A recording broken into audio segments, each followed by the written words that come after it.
they called it a third place. So you have your home, you have your work, and then you have this other place of home. I know that studies show that when you're part of a community, no matter what community it is, you live longer, you're healthier. And that's what Sangha in yoga is. Community. It means community. Because our world that we live in, most people define it by if you're busy, you're successful. And to me, the opposite is yoga. Success is balance to me. And that's what yoga teaches us. Lately, our motto is the weirder, the better. And I mean that in a fun way. We're trying different things right now. Like, who knew a floating sound bath in the pool in the winter would be waitlisted every week?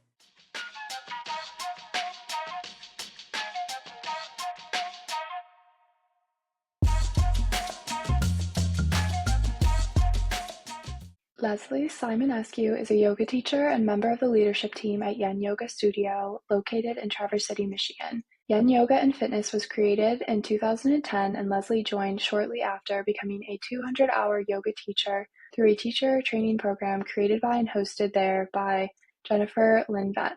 She has since become a 500-hour advanced teacher through Janet Stone Yoga at Esalen Institute in Big Sur, California. Leslie is trained in Bhakti yoga, which is the yoga of devotion, mantra, chanting, and sound. She brings meditation through crystal bowls and vibration. Leslie has taught to the community for many years, facilitated and created yoga teacher training, stand-up paddleboard yoga training, continued education, and yoga retreats. She teaches to connect and inspire others to have self-acceptance, moving through their bodies, feeling every emotion energetically, spiritually, and mentally. In this episode, we discuss Leslie's background prior to joining Yen Yoga, what inspired her to enter the yoga business, the origin story of Yen Yoga, how it evolved through COVID, how the leadership team approaches creating a class schedule that has something for everyone, a bit more about the yoga teacher training program they offer, challenges and rewards of helping to run a yoga studio, and more. I started this tradition where I have each guest leave a question for the next guest. And so the last guest was actually my brother, and his question was, if you had to leave your house in a rush, what is one thing you would take with you?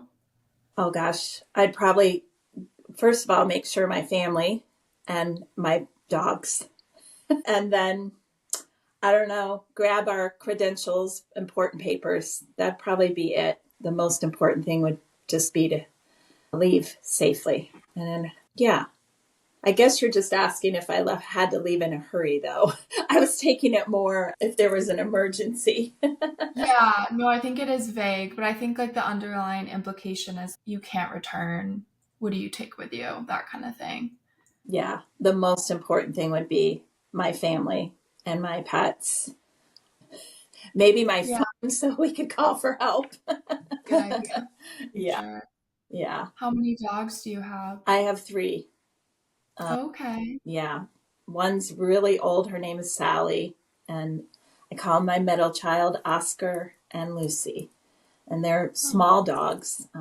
We used to have big dogs. We went on this new kick with small dogs. They're like dozens. So, yeah. We have a big dog right now. He's 90 pounds. He's a black golden doodle, but he's gentle. He's a gentle giant, so that's good. We always had retrievers, like golden retrievers. And I don't know, my husband got going on this little dog kick. And we travel a lot, so it's nice to have the smaller dogs. Oh, yeah, that's super nice. Yeah, definitely easier for sure. Okay, thanks for answering the question from the guest. Now, to just get into the interview, if you could give a little bit of context for listeners and myself, is your background prior to working with and for Yen Yoga? Sure. Management and human resources, hiring, training. I've always been in people service. And that's why I think this is a good fit for me at Yen Yoga and Fitness, being part of the leadership team and also, of course, serving all the students, being a yoga teacher. I did come with what our other leadership team, what their backgrounds are. We have one that has is a writer. She currently is a writer. One had been in fashion and marketing. And I think all of us at one point have been in some type of service, food service, people service of some kind. Yeah. Okay. Mm-hmm. That's good to know. So lots of different skills coming together, which Yes. is a really good combination. Mm-hmm. So what inspired you like specifically to enter like working with yoga and like wanting to work with yin yoga? It really came from my personal journey with yoga. When I was young, I found out I had scoliosis, which is curvature of the spine, and almost had to have surgery. And I wanted to find different ways to help with that. And I still have it, of course, but I have stayed very healthy and have had no problems. I started out doing yoga like on DVDs, and it just gave me this feeling of confidence. It was the only thing. I played sports, I played tennis, I played softball. I always enjoyed being active, but once I started taking yoga, I felt very comfortable with my body. I felt more confident in my thinking, more clear. And I just found it to be very healing, but also it helped me to feel very strong when I had times of doubt. And I wanted to share that with others. And that's how I eventually became a teacher. I actually started taking the hot series where you just sweat and you do 26 poses. And it really created this discipline in me, but in a good way. So I wanted to, in the beginning, just teach that when I became a yoga teacher. And then I found all of these other beautiful ways to share yoga, like sound baths and meditation, and not realizing it was all part of what I was already doing in just doing the poses. That comes with the poses as well, the healing, the meditation, the breath work, all of that. It's all part of it, the 8 limbs of yoga. So, yeah, but really being inspired by my own journey and inspired by some really wonderful teachers out there as well. Yeah, that's lovely to hear. Yeah, I resonated with a lot of what you said too. I started going to yoga regularly only like a year ago, but it's had a lot of different positive effects on my life, and it has really helped with like mental health a lot as well, surprisingly. I think you start with the physical. You want to feel good physically, and then you realize the mental part is happening without even too much effort because it's coming from you committing to be in that pose and committing to be on your mat. And then you start to see that life off your mat as well. Yeah, it's like a very healing form of exercise in a way. Like in the past, I like ran a lot and I still do, which has its own like positive benefits, but yoga like really helped me slow down, which was really valuable for Mm-hmm. me in particular. So I like that a lot about yoga. I was wondering if you could share a little bit about the origin story of yin yoga in Traverse City. Absolutely. Yeah.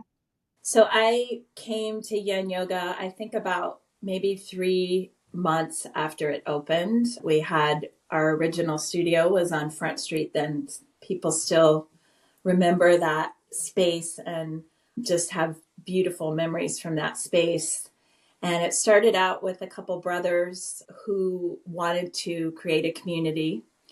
And they really it really is a great description of what Yin has become to so many of us. They felt we needed a community and they called it a third place. So you have your home, you have your work, and then you have this other place of home. And that's what we wanted to do, or that was what their dreams and inspirations were, to have this community, this third place where people would come and feel comfortable. We focused a lot on yoga, but also a lot on fitness. We had cycling. At one point, we had 120 classes a week. We had over 75 yoga teachers at one point. a lot of them were subs, some of them were fitness, some of them were, we even had dance classes. And so we really built this beautiful community of just like-minded individuals.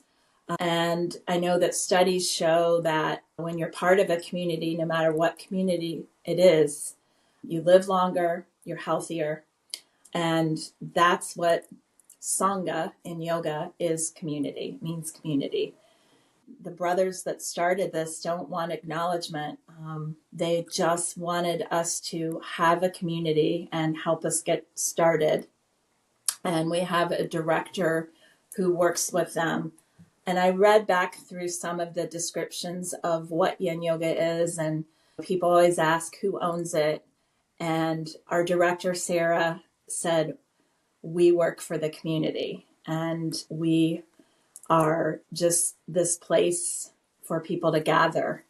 And any profit that we make goes back into the studio, pays our teachers, pays our client specialists, our customer service, front desk people.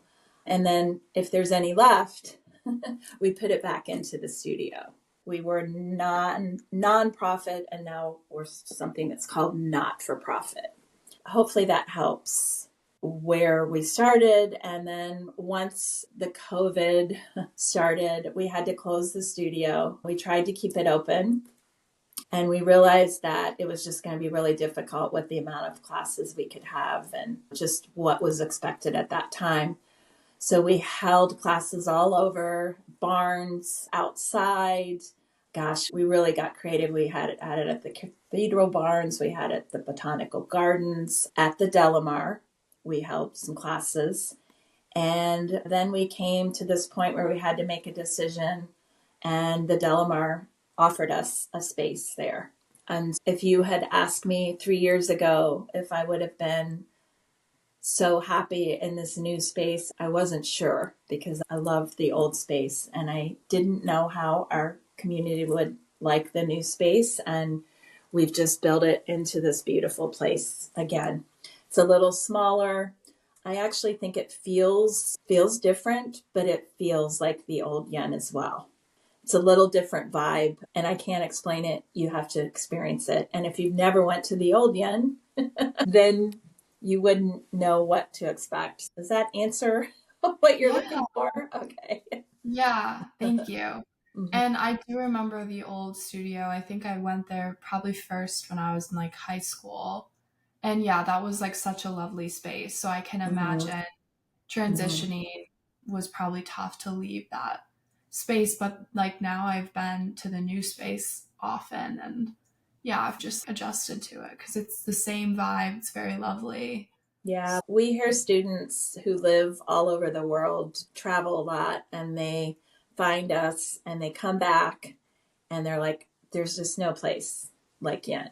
They said, I've found other studios I like, but there's just something special. And when we did reopen, and I always come back to this whenever I lose my way, it's really anything that you do, as long as you do it with intention and meaning behind it, it will flourish. It will go in the direction that it really should. And that was something we talked about when we were reopening, because we were like, are people going to like it like the old studio? I hope that they do. And we're a little nervous about how everyone was going to react. And we just kept putting this great intention behind it. And there were a few things that our director said, what can we not live without? Because we had to trim down a little, because we didn't know how it was going to go. And there were like a few things, like the cold towels. We had to have those, and just certain things that we were like, we really want to keep this if we can, because we wanted people to hold on to some of those memories that were so beautiful at the other studio. And everyone loves the cold towels after a hot, steamy class, right? Yeah, that really makes me think of this concept of it's just the extra touch. Like it just gives the vibe that you're going the extra mile. It's like a nice little thing, and it's very personalized, and Yeah, I don't know. Those things, people notice that, I think. We really want and feel that our studio is a place of healing. And you have to use that word carefully, but to me, it's healing for the mind, the soul, not meaning illness, but just this place of feeling good and feeling at home in your body, mind, whatever it is you're working through. So that's really what we hope that you feel when you come in. Definitely. So, did you start from the beginning working full time? This is something really good for those inspired to maybe be a yoga teacher. And it was really good advice given to me by a teacher when I was starting to think about doing teacher training. You really have to think about building into the industry. And if you have another job, you can do another job. Yoga used to be not a business. It was you plop down, you did yoga anywhere, anytime. And ironically, when I traveled to India, I never saw one yoga studio. Okay. So we brought yoga here and we've made it into a business. And so you have to be very careful because it takes a long time as a yoga teacher for most of us to build up to what can be a living or be a career. I still do things on the side a little for financial reasons. But if you have a passion for it and you are willing to put in the work, you will love it. You will love what you do and how you do it. And I'm kind of getting off track. Can you give me the original question? No, that's really Okay. valuable here. I was just inquiring like how big of a commitment it was when you started versus Okay. now, which is probably a Yes. better way to ask that. Yeah. So I worked full time for about, I want to say 5 or 6 years and taught 8 classes a week, which looking back at the time, that's what I had to do. Looking back, it was a very busy time.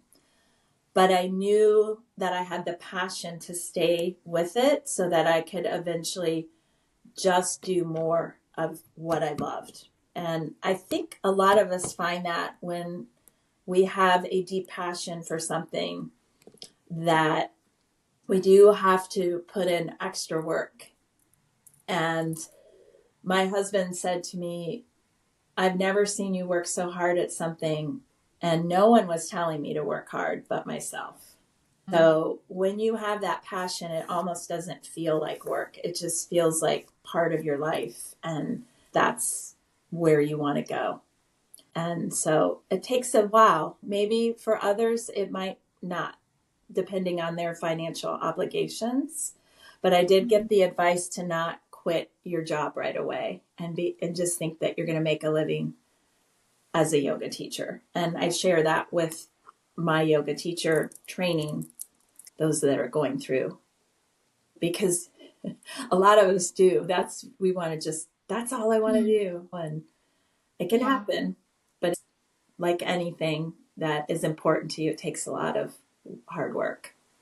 Yeah, definitely. Did that answer your question? Yeah, it actually brings another question to mind, which is like, as a yoga teacher, how what would like the end goal look like for them? Are they running their own studio, or are they I think teaching? everybody has different passions, different goals. For me, it was just to be a yoga teacher and share. And I never really had in the back of my mind, because I'm part of the leadership team at Yan Yoga, but when the old studio closed, we revamped the way the management was. So we went through changing what the leadership team looked like. And I thought, gosh, I'm doing a lot of this on my own already for myself. And there's so much that I could help with. That wasn't part of my journey originally, that to be part of the leadership team for the studio, but it's worked out great. Some people just want to teach maybe 1 class a week in the beginning. A lot of teachers that go through the teacher training come in thinking they don't want to teach. They're just doing it for their own personal journey. And then they decide they want to. And the opposite can happen. I'm not sure if I want to teach. I think I want to continue to study for a while. And that's what I explain when we talk and interview teachers who are interested in the training program, that you might come in with a different reason to be in this program than what you thought. And then when you leave, it may be something completely different. A lot of the teachers bring it into their work life, the study of yoga and helping them stay calm in their work life, helping them stay balanced in work life versus freedom parts of our lives or free time. So Yeah. everyone has different reasons. I think to own a studio, from the teachers I've talked to, it's really hard to balance owning the studio and being a yoga teacher, because you have the financial obligation on your shoulders and then you're serving people, and it's hard to balance that. You have to have a really good team of people. I think if you're going to try to run a studio and be a yoga teacher, and my work is, I would say leadership hours are not too much, not too many hours. Maybe some weeks 10 hours, some weeks 7 hours. That's not my whole reason for being at Yin Yoga. It's part of it. And each one of us that's on the leadership team have different hours. And like a couple of our leadership team members have small children, so it works out good for them to do the work at home. And they do more of our marketing and our mind, body, and those type of things. Where the other two leaders, myself and Becky, were more in the studio more and working on things in the studio. So Yeah. we've found a really good balance with our Yeah. That's team. great. But to take all of that on and be a yoga teacher and just be the sole owner, that would be quite a lot. And that's Mhm. what I hear feedback from studio owners. Yeah. And I bet in addition, it's probably really lovely that you have the team that you do with all your diverse skill sets, because I think probably doing it all alone would be quite challenging. At the old studio, we had 3 different managers at one point, and I now look back and I'm like, wow, because of how much more there was to the studio, how much busier it was. That was a lot, but they were pretty much all full time too. It's full time 24/7 if you're going to own the studio. It is being part of the leadership team by choice. Like, I want to keep on top of everything. No one's telling me that I have to be on my phone all the time or have to check messages all the time. You just find that balance and find what's important to you. And that's how it's worked out with our team. Some of us can be like that and others can't. So we really found a good balance. And that's so important. Yeah. Yeah. Because you don't want Yeah. a stressful yoga studio. You want a That's a calm great point. environment. Yeah. Yeah, definitely. Because that's like what you're promoting in a Yeah. way. So you want to be in Lead by alignment with example. that. Yeah. Yeah. Mhm. Okay. That's great segue into this next question about, I was wondering if you could share a little bit about how your lifetime experiences have shaped how Mhm. you approach your work, what you do now for Yen Yoga. Yeah. Well, it's a constant check in with yourself, because when you're teaching yoga, you want to live it as much as you can.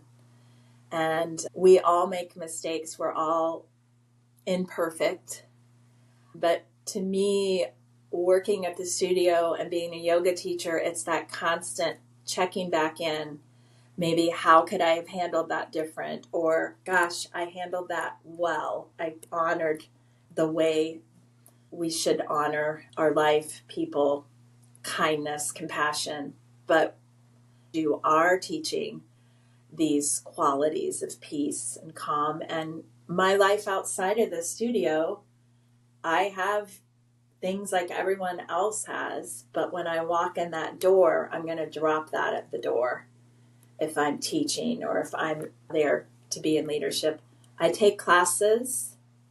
If I'm not taking classes, I can feel the imbalance.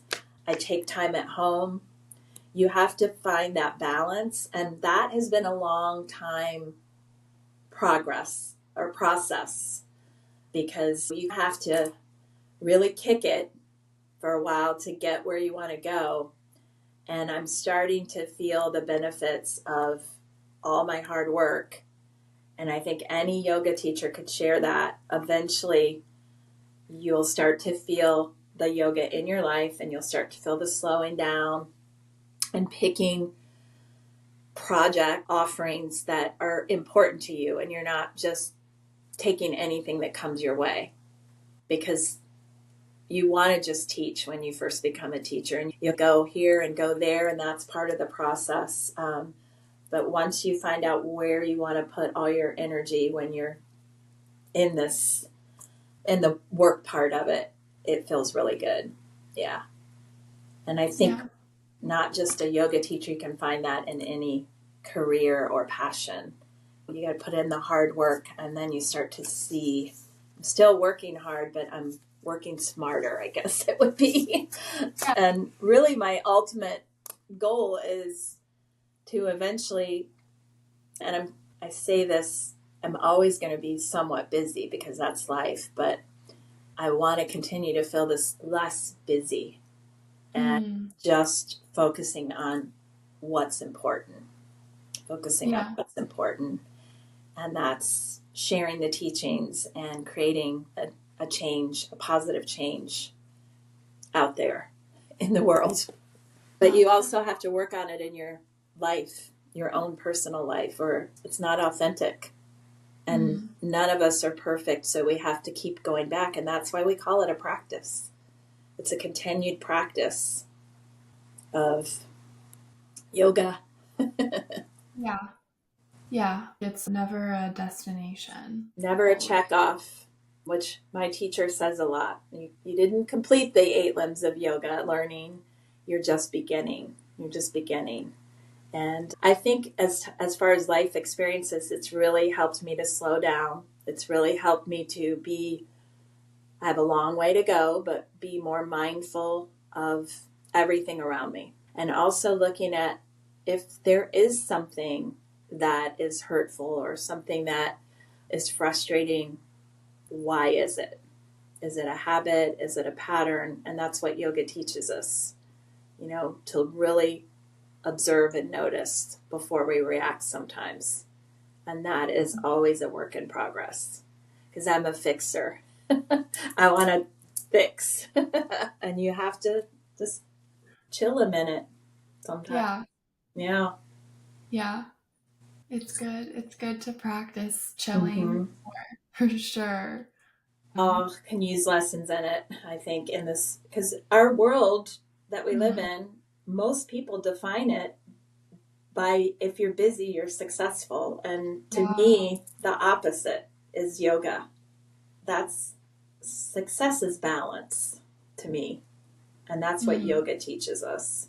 Are there times where we're going to be way busier because it's time for that in Traverse City? Yes, absolutely.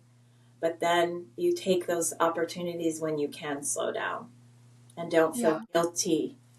Don't feel guilty that you're not maybe doing anything. Sitting in the woods meditating. I'm so glad you said that about why, like, a general definition in today's world of success is busyness. And I'm also glad we're talking about this on this podcast, because I struggle with that a lot with entrepreneurship. There's this never-ending pressure to do more and make something work, and it doesn't equate to, I don't know, productive work all the time, or sometimes work that feels aligned. If you're just trying to fill the time with things to do, anyone can do that. It's very easy to do that. So it's important to talk about. I think our world tells us that we have to fill space up all the time, especially with Instagram, all the social media. If you get on and look, you're like, oh, wow, they're doing that. I should be doing that. And then you're like, wait a minute, I'm busy enough. I don't need more. and really putting all of your energy into what is important to you. what's important to you. And that's a big wake up sometimes because of the way our culture is. It's do more, almost get more, right? Mm-hmm. Yeah. So yoga is a good balance for that. Yeah, definitely. Okay, I have a little question about the the classes at Yin Yoga and just a yoga studio in general. So I'm curious how you approach creating which kind of classes to teach while also catering to people that are at different levels, like maybe in their yoga journey or preferences. Yeah, it is a puzzle. It is a puzzle. And I have to say, in the last 2 years, because I wasn't as involved in planning the schedule, I was just my schedule. And now I'm thinking of the whole team with the other 3 leaders. So seasonally, we change our schedules because we base the scheduling on trends of what has worked, what has not. We have all of our year's history. But it's also been a little different because we're at a new space, a new time. Everything has changed since COVID. People don't have the habits and routines that they had for many years. That changed their habits and routines. And so we really were starting all over again. But we do know Traverse City is busier in the winter at the studio and slower in the summer because northern Michiganders want to be outside. So it's our members pause or they'll maybe come less in the summer. And we also know we have a lot of people that go away in the winter and come back in the summer. So we have to look at all those things. We look at our class with Mind Body, our program. We look at our numbers. We look at the attendance. We look at maybe it's the style of class that we need to change and not the class time. Or it's the time of the class that isn't working when our attendance is lower. Lately, our motto is the weirder, the better. And I mean that in a fun way. We're trying different things right now. Like, who knew a floating sound bath in the pool in the winter would be waitlisted every week? Yeah, we start putting our brains together. We see what other places are doing. I've experienced things when I'm traveling that I bring back. Not the exact thing. We don't copy, but parts of it. Although when you do something like someone else, it's a compliment, really. But we know that we can't do things exactly the way other people do, or it's not authentic. It has to come from us. But there are other floating sound baths out there. There's, we don't own yoga. We don't own it. Nobody does. So anything we do is there for everyone. But we look at trends, we look at our attendance, we try new things, and if they don't work, we don't take it personal. We just go, it isn't the right time or it wasn't the right class for that schedule. But we really do base it on the needs of our clients, the requests of our clients. But we also, if you have a class on the schedule that continually is filling up, then we know we need to add more. Like in the winter, the Hot Inspire is one of our most popular classes and has been for 13 years. So we know we need Inspire every day, a couple times a day. It's one of our most popular classes. We know when it starts becoming warm out, people want to move a little more. And in the winter, they don't want to move as much. They want to cocoon or sweat. Those are the things we look at.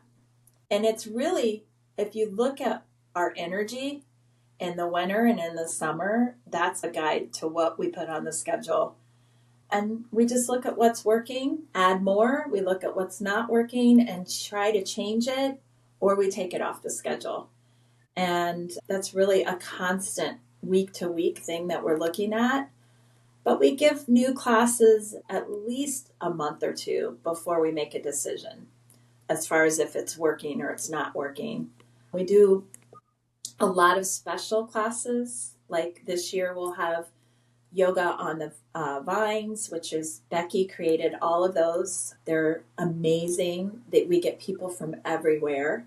We do stand-up paddleboard this year. We don't have a regular class, but we'll do privates if you're interested in that. I have yoga on this discovery boat this year, which is not moving, but we have a beautiful view. We have yoga on the beach. So in the summer, we do a lot of things outside because we know that's what people will want to do. They won't want to be in the studio all the time. We also don't have as many classes sometimes in the evening because it's a little slower in the summer. You don't want to leave the beach to come to yoga. But some people will. So we keep enough that there's something for everyone is what we try to do. Something for everyone. The levels, you said something about how do you schedule classes. We have different, the descriptions will say, this is good for beginners. We'd want you to have some yoga experience. So you have to make sure the descriptions fit the class. But beginners will come to classes that say they're not beginners, but we're at that point in our teaching where we know we're going to have a beginner, someone who maybe just got out of surgery, all levels, and we are pretty good at giving modifications. It's real important. Options versus modifications, I would say. Giving them options. Mm-hmm.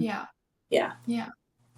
That's super interesting to hear. And it seems like a smart approach to reevaluate often, keep an eye on things, just trying and experimenting. That's how you learn, like what's going well. Well, and if you think about if you keep doing something over and over again and it's not working, you got to figure out why. And that's why I call it a puzzle, because it is always taking pieces away and putting pieces back in at certain times. And we've got pretty good at, our meetings used to be really long, planning the schedules. We know what we're doing now a lot better. But for years, like I said, I just got involved in this. This will be the second year now. I did schedules for over 144 people in my career at one point, though. So, but it's a whole different kind of schedule. So I know you've talked a bit about the teacher training program, which sounds like it's really special and valuable for a lot of different reasons. I guess on that note, how do you find yoga teachers now to fill your classes? Is it to fill the teacher training? Yes, but also the classes that Yen Yoga actually provides. So how do we find people to come to Yen Yoga? Is that what you're saying? To teach, How do we find our teachers? Okay. Most of our teachers right now have been at Yen Yoga for, I would say, I know Katie and I have been there since the beginning.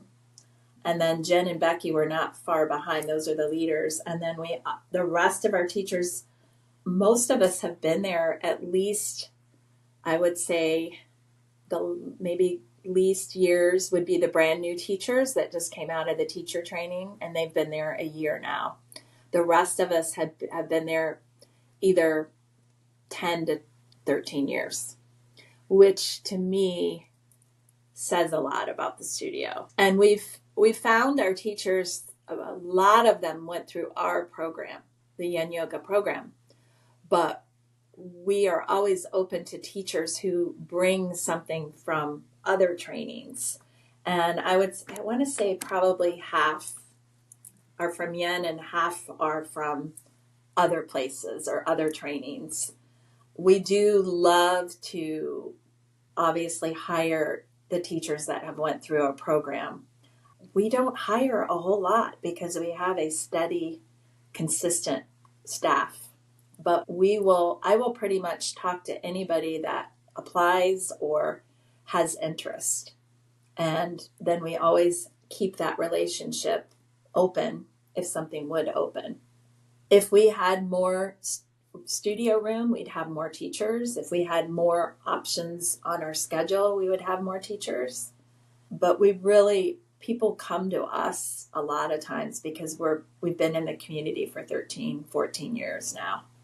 So we have a great reputation. working there. Yeah. I think it's the longest place I've ever been for Yeah. working. And a lot of the other teachers could probably say that too. We do have an application on our website. And like I said, we pretty much, it goes to info at Yen Yoga and Fitness, and then it comes to me if it's for yoga teachers, and it goes to either Becky or Katie for fitness teachers, because I'm not really trained in fitness. It is different what you're looking for. Yeah. Mm-hmm. Okay. And then how about the teacher training program in general? Can you talk a little bit about like how that started or like how it's maybe evolved? Because I'm really curious to know Yeah. more, because it sounds like it's super, super special for those who get the chance to be involved.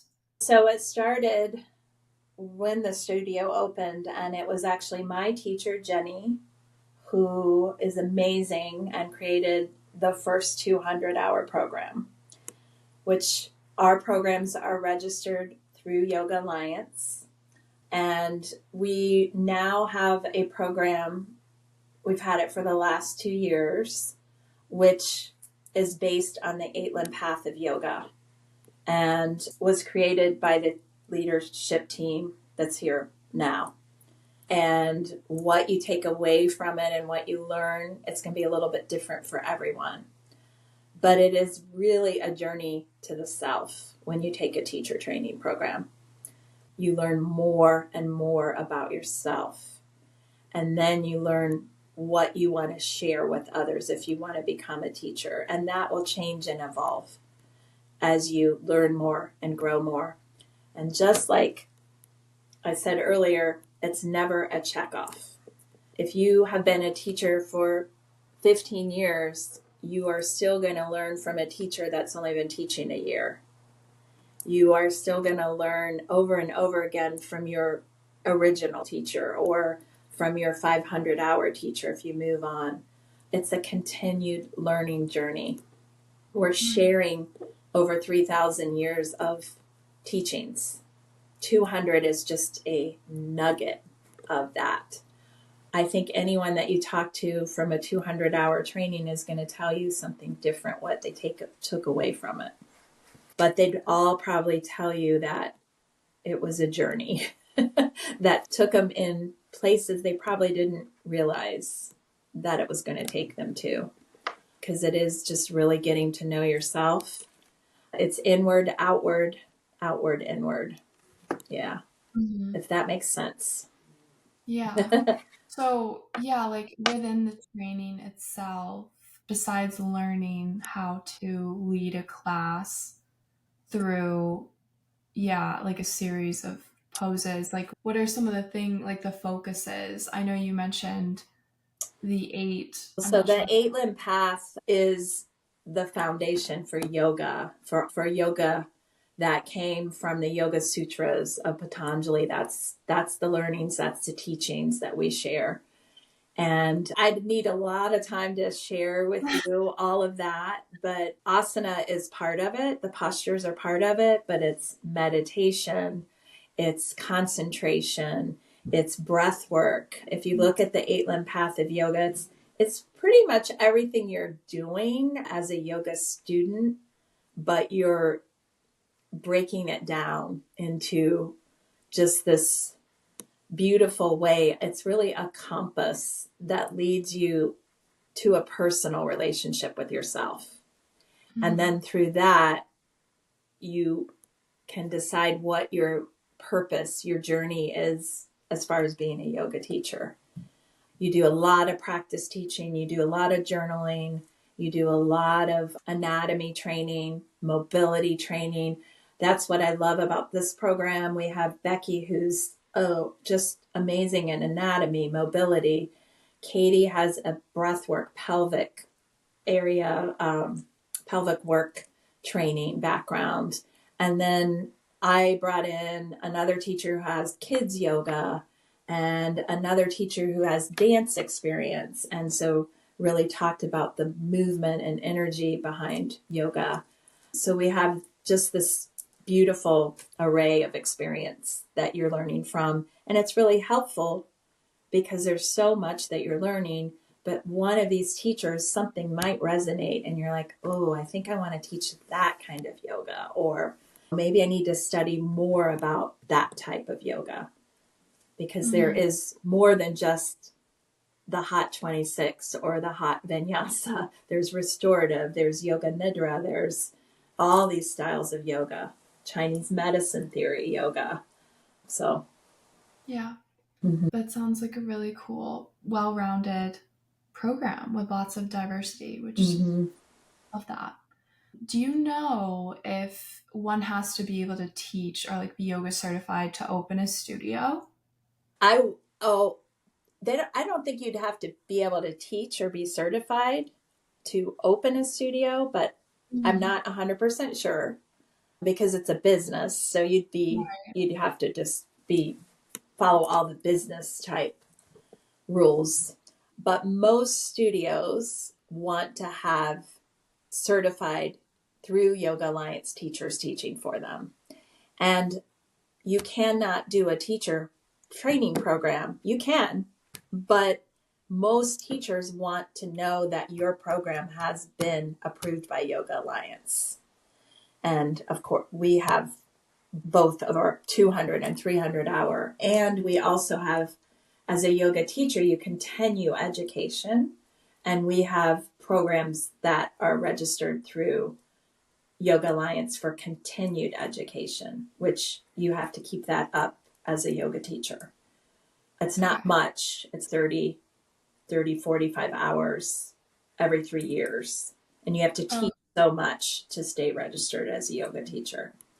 But as far as an owner, I wouldn't be able to answer that question accurately. Yeah. You'd have to find out through business, state of Michigan, wherever you're opening it. Yeah, that was just a small thing I'm curious about. But okay. And yeah, what would you say are some of the I feel like you've touched on this a little bit already, but some of the challenges versus rewards of working so closely in a yoga studio every day? I love it so much. So it's hard to say the challenges. You do have to be careful. You can get burnout. You can OD on yoga.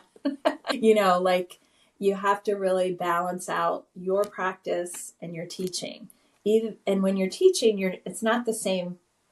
It's such a beautiful feeling when you're teaching, and it takes a lot of energy because you're holding the space for people. So you have to watch that you're not teaching too much, and that you're getting your own practice in too. That is a challenge. And especially when we're really busy at the studio, because we let the clients go in before us. And so sometimes I can't go to a class because it's full.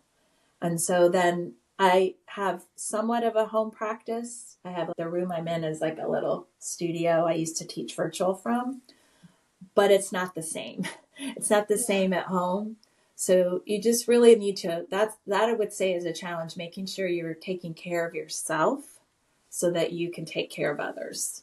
And as a yoga teacher, you will sub, you will pick up extra classes sometimes, and you have to just make sure you're watching and taking care of yourself when you're doing extra. And a lot of the teachers, like I said, work other jobs. They're maybe in, some of the teachers are massage therapists, or they're doing other healing type work. All the more reason you have to really watch and take care of yourself, because you are giving your energy to others and you want your energy to feel in balance. So that's a challenge, is keeping yourself taken care of when you're taking care of others. Yeah. I feel like our team is such a solid team and we get along so wonderful. And you can feel that when you're in the studio. We want people that work there that are part of the team to want everyone to succeed. You can't make it about yourself. You got to make sure you're, and these are all yoga practices, lighting others up, and not dimming other people's lights, making sure you're lifting others up. You're constantly on. when you're at the studio, because you're greeting people. You're not just in the yoga room teaching your class. You're conversing all the whole time you're there. So it's just keeping your energy level at a good place so that you can feel good in your energy at the studio.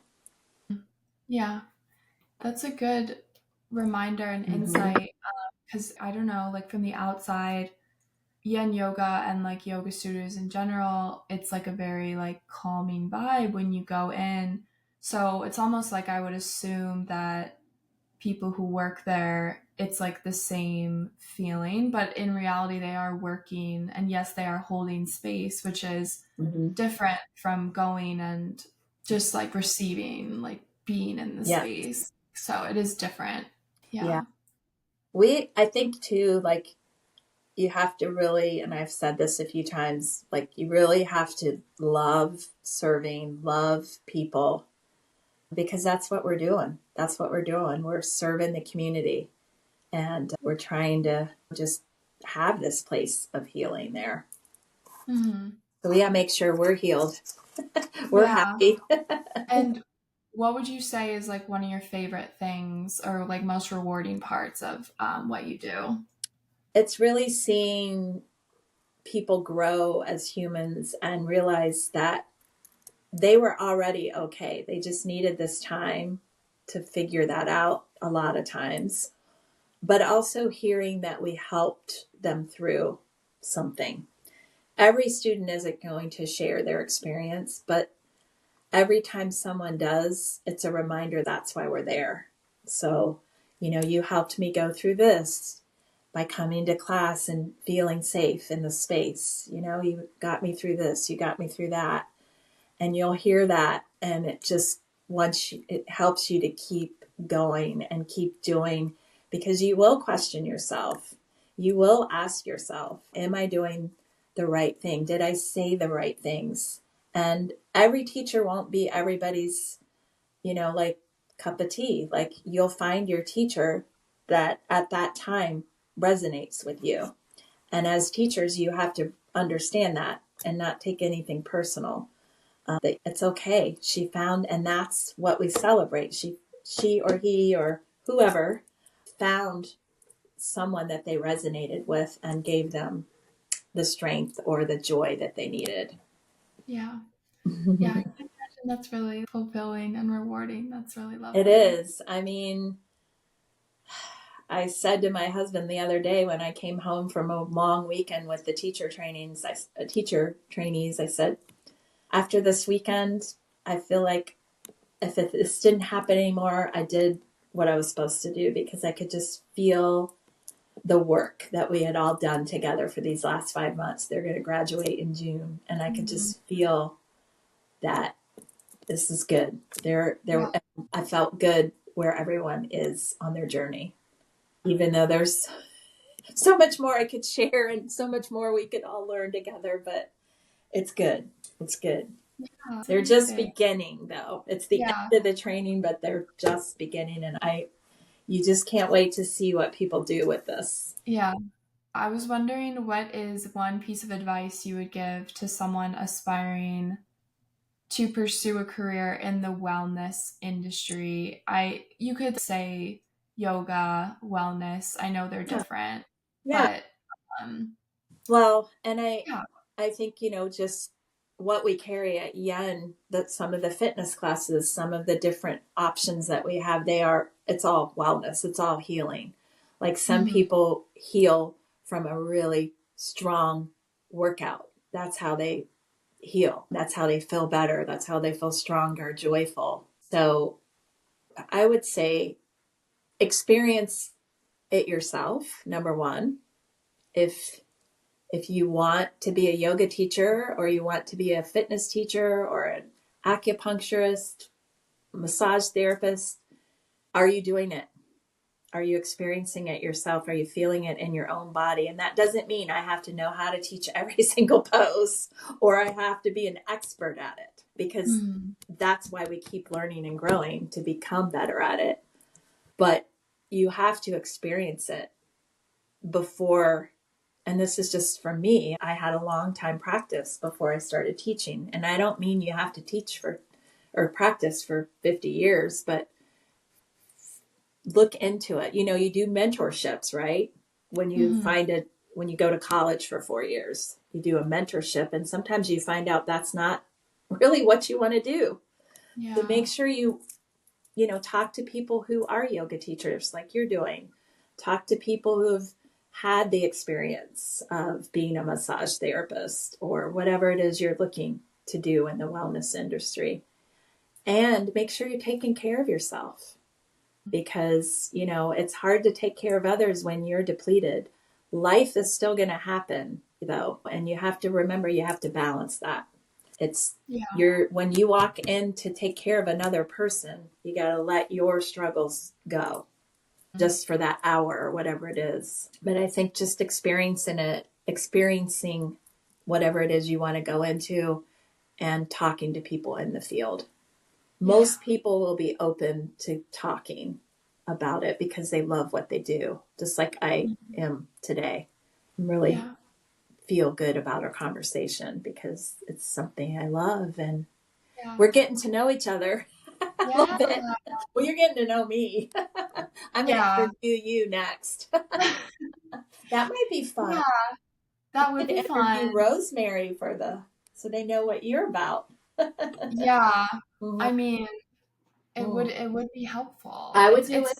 I would interview you. okay. Well, then we should chat about that. It would be helpful because Yeah. I don't know, when I interview someone, it is an opportunity for them to reflect on their life experiences and Mm-hmm. communicate why they're doing what they do now. And sometimes if you don't like in my scenario, if I don't make space for that, I will like continue without reflecting. And so I don't know, it provides a space for the reflection and Mm-hmm. Well, talking about the journey and everything. what I got to say, just talking about yen and talking about where we were and where we've came, I haven't thought about it. I'm just, you know, you're kind of on autopilot, and this is what I do, and this is where we're doing this workshop next, we're doing that, and I'm like, wow, we really have done a lot, and we're really creating so much positivity in the world when you sit there and talk about all parts of it. So Yeah, yeah, that's thank you for amazing. that. I feel energized from this conversation. Good. Yeah. That's amazing. Yeah. That is the goal for Mm-hmm. sure. Yeah. Um, okay, well, my last question is, could you please provide a question for the next guest? So I want to ask the viewers, or for the next guest, are they willing to give up something to get to where they want to go next? Because most of the time, when you're moving forward and you're growing, there's something you have to leave behind or give up. Kind of similar to your brother's question, what would you take with you? Well, what would you be willing to give up, or are you willing? You don't even have to know what it is you're giving up, but just know that when you're growing, it's a little uncomfortable, and you have to give up some things most of the time, some things, and not even necessarily material things. It could be a relationship. It could be, you know, where you live, because it does require that most of the time when you're growing.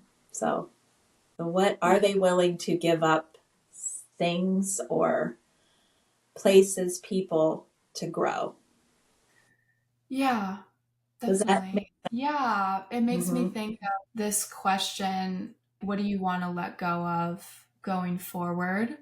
And sometimes I feel like that can even be like a mindset shift. Oh, I want to let go of the fear I have towards this. Mm-hmm. Yeah, that's just like what comes to mind for me. But And it might not be a thing, a person, a place. It could just be an emotion that they're going to have to let go of, you know, um, like you said, fear or safety. If you're Mhm. really safe where you are right now, you might have to get out of that safety to grow and move forward. And Yeah. to become a yoga teacher, to become a yoga manager or studio owner, that's anything. Yeah. Yeah. Yeah, I think that's definitely applicable. Like, with entrepreneurship, right? Like, oftentimes there will be this risk of letting go of something stable to go pursue something. I mean, it doesn't always have to look like that. Or maybe letting go of your free time if you're going to work double time to like build something. Yeah. Well, and it's never the perfect right time. And yoga teaches us that we have to surrender to certain things. And it doesn't mean you're giving up in yoga. It means that you are surrendering to what is happening in your life right then, right now. And you're going to either devote your attention to it and energy, or you would let it go. You would let it go. So what are you willing to surrender to could be. Yeah, but I'll stick with the original question. Okay. All right. Okay. This is Well, going to be fun. You're going to have to edit a lot, I think. no, it was great. It was great. Thank you so much. Oh, and I look forward to seeing you at the studio. I know you try to get there a couple times a week. That's great. I know it's quite a haul, and I wish you the best in just your journey, because you have one too. And we have to remember that everyone does have a journey, and everyone's in a different part of their journey. And so just being kind and remembering sometimes that it's not personal if there's something that a person says or does that could, feel personal. It's not always personal.